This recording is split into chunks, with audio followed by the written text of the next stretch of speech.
Good evening. Welcome to our shadow play, The Lightning Bird. This entertainment brings together elements of culture and mythology from Ireland and Africa. As you all know, St. Patrick famously banished all the snakes from Ireland.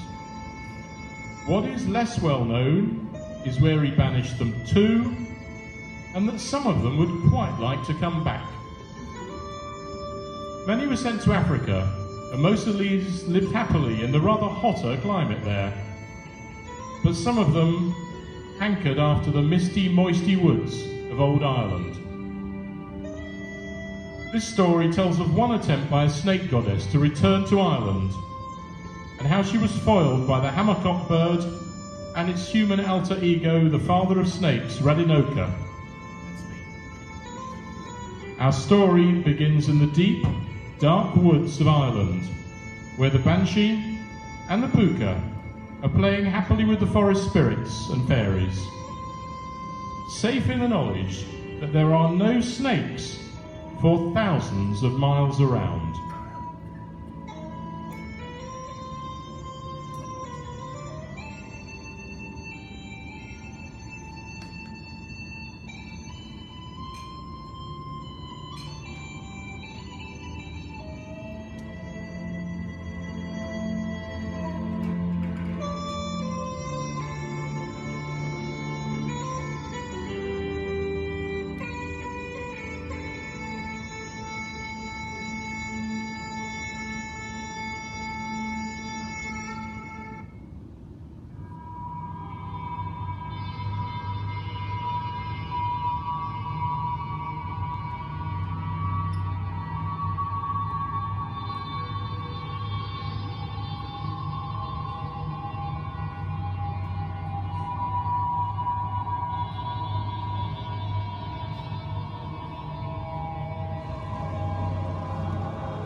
Through the forest the Banshee strides, her red hair streaming in the breeze, her cloak brushing pine needles aside as she flits among the trees.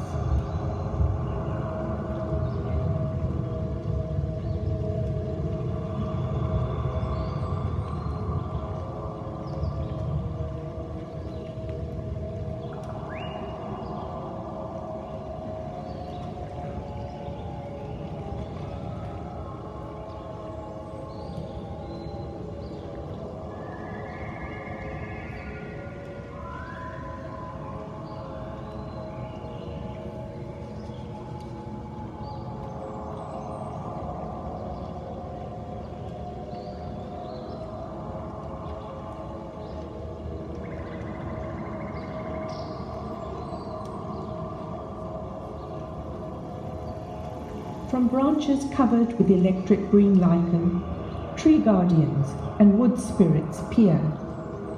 Towards Eagle Loch on the forest's edge, she moves with stealth and no fear.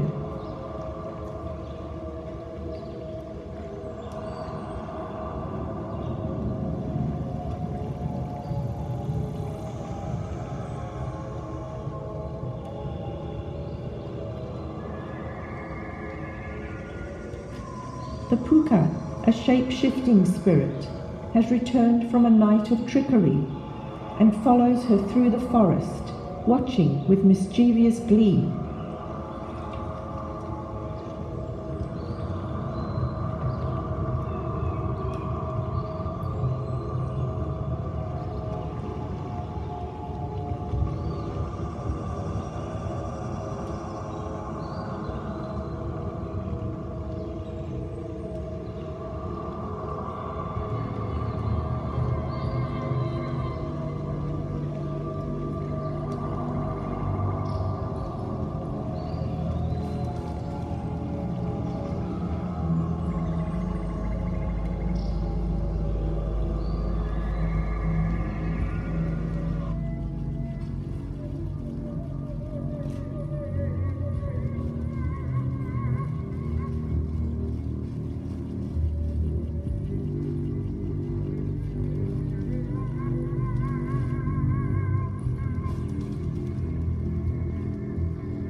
she emerges from the forest's tree line. A breeze stirs the loch's turquoise water, and as it washes against the shore, a terrible sight lies before her. At first she thinks it's her red, tearful eyes that might now trigger deception, or the bodach playing a trick that causes a snag in her perception. But as she watches without moving, a terrible vision takes shape. From the bank where she'd been basking, Cora, the serpent lady, is awake. The women lock eyes across the shore, then Cora begins to rise. Hips gyrating, arms weaving, she dances, twisting her body as she writhes. By the loch, Snake Lady dances, and her movements soon pick up speed. She gyrates and spins ever faster until her features begin to recede. Her seductive dance is hypnotic as she continues to rock and sway. Then with a curl, a twist and a coil, she transforms into a snake at play.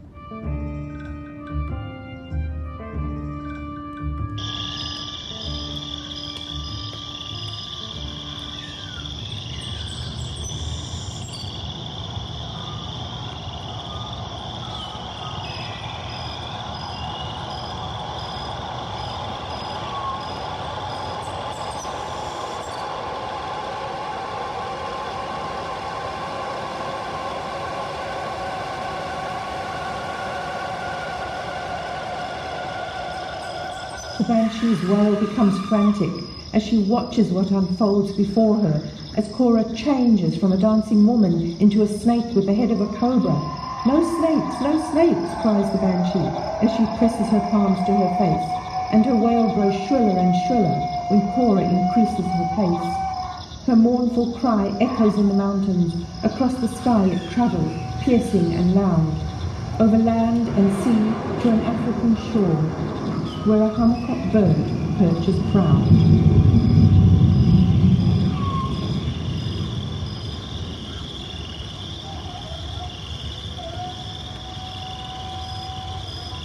His head is shaped like a hammer, his plumage shimmers in the African heat.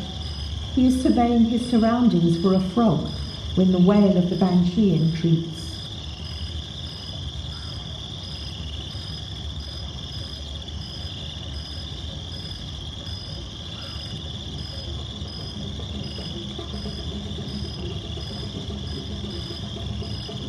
His neck coils back as he listens, hears the cry from across the sea. Then he flaps his wide, rounded wings to answer the call of the Banshee. Each flap of his great wings is a summons, and the sky grows heavy and dark.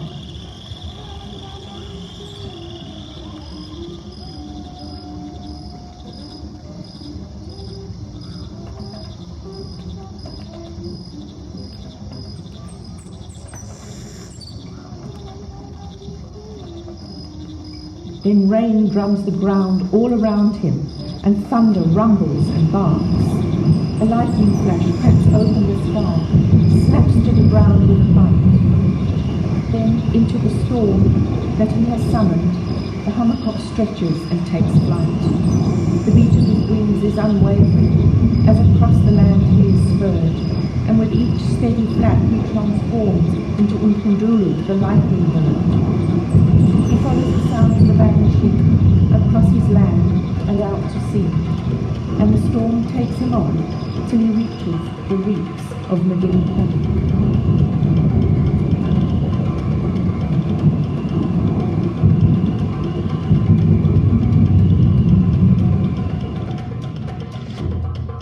As Lightning Bird swoops from the sky, he invokes his snake catcher persona, and when he lands by the loch, he's transformed into the father of snakes, Rradinokga. Cora's snake head flares on her body. She is coiled and ready to strike. Her tongue flickers between fangs as she hisses, then readies herself for the bite. But Rradinokga dodges around her. his bag and his hook at the ready. As he weaves closer and closer, his eyes are focused and steady.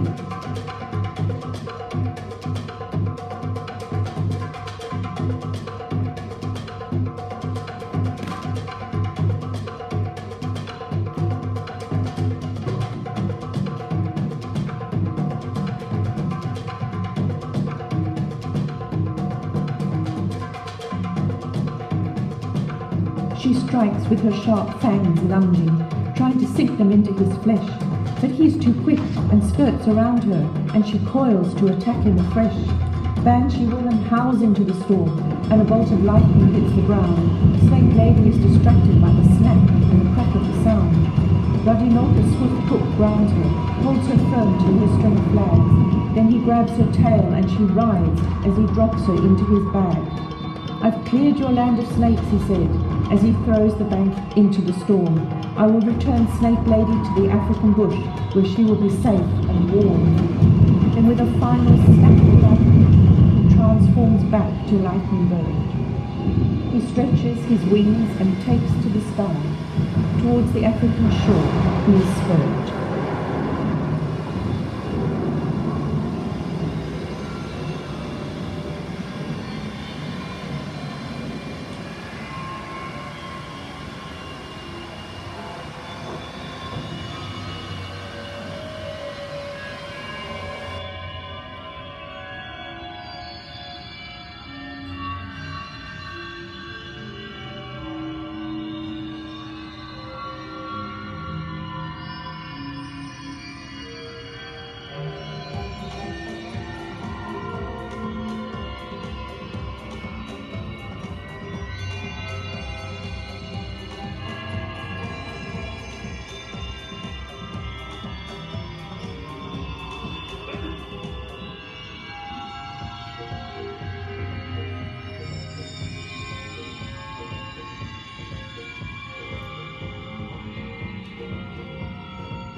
The Hamerkop again perches proud, and Cora basks on the African shore.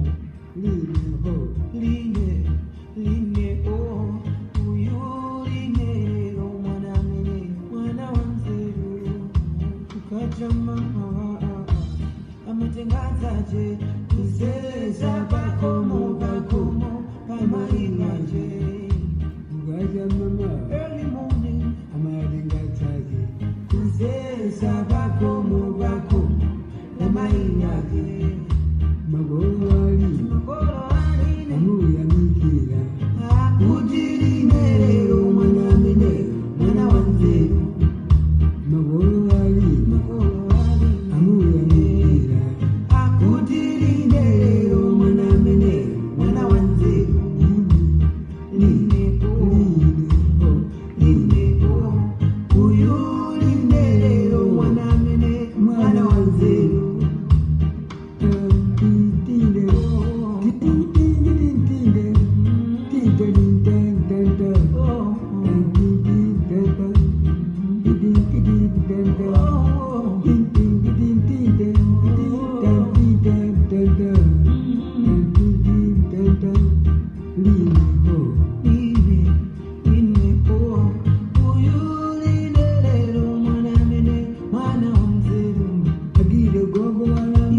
Mama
At last the Banshee is silent, and the forest is at peace once more.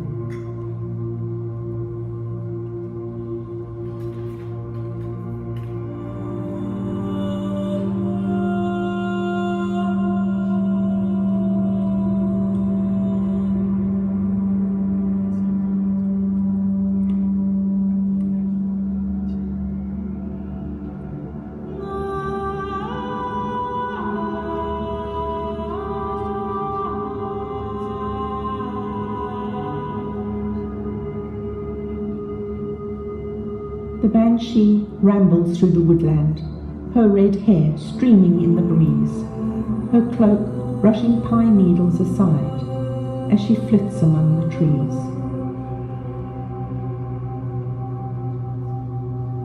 From branches covered with lichen, tree guardians once again play, while the Púca and wood spirits caper as they follow the forest's pathway.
One, two.